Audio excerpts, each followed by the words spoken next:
यो के हो यति उसको जीवो त निकालेन न साथै टेकन यो निकाल्नु यो यस्तो होइन यो हेर यहाँ र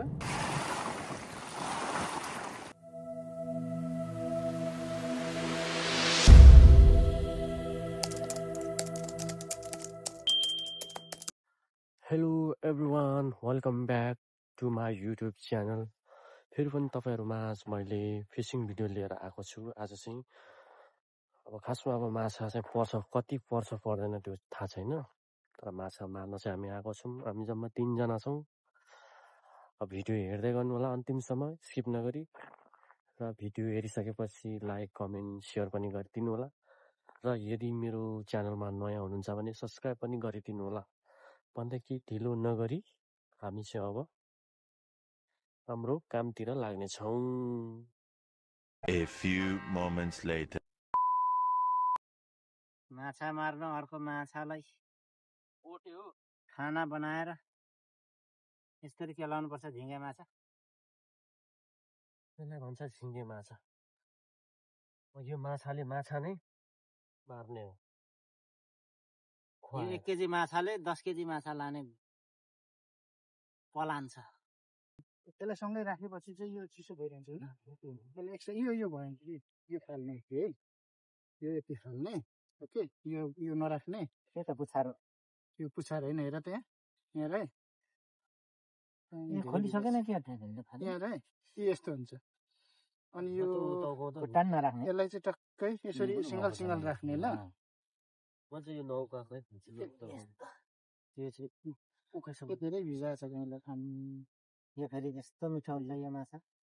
यति उसको जिउको त निकालेन न साथै टेकन यो निकाल्नु यो यस्तो होइन यो हेर यहाँ र हेर अनि त्यसलाई घामले नसेल्नु घाम चाहिँ लाग्नु दिनु ल। यो सुकाउने यो चाहिँ यतिकै हो नौकाको जले। ए यो ड्राई पार्ने यसरी जति सुक्यो त्यति राम्रो होइन। अब यसरी काट्ने ठिकै यो यताबाट होइन यताबाट गर्नु कि अनि काट्दा चाहिँ यो सट चुडाउनु ल। ल हाल भाइ यो खुट्टा त फाल्नु पर्यो नि। खुट्टा फाल्नु यहाँ त मुकेश दाइले सिकाउनु हुँदैछ यहाँ ल काट्न। काट्नै नजाने बिटा लिएर आएछ नि। खुट्टा के क्यामेराम्यानले तल डोरी टेकेछ। क्यामेराम्यान त त्यसलाई त लानु पर्ने रहेछ।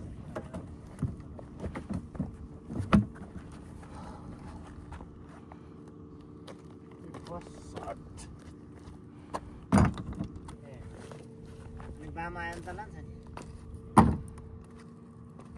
कस्तो बाम हो? यहाँ पनि बाम माछा पाउँछ?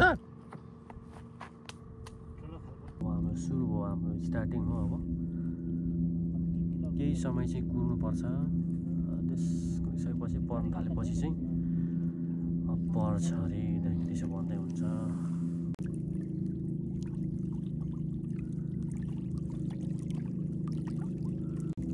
साइकल जति मात्रै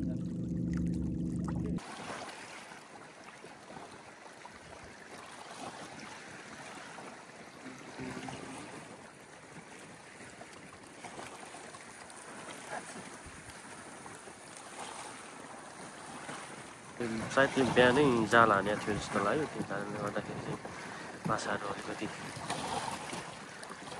भागिरहेको पाखातिर चाहिँ हाम्रो छोडेको होला। अब दिउँसो चाहिँ अलिक उता भित्रभित्र खेल्नु जाँदो रहेछ। अब साँझ पख परेपछि चाहिँ पाखातिर निस्किने रहेछ। त्यति बेला चाहिँ परेपछि एकपल्ट पर्ने रहेछ।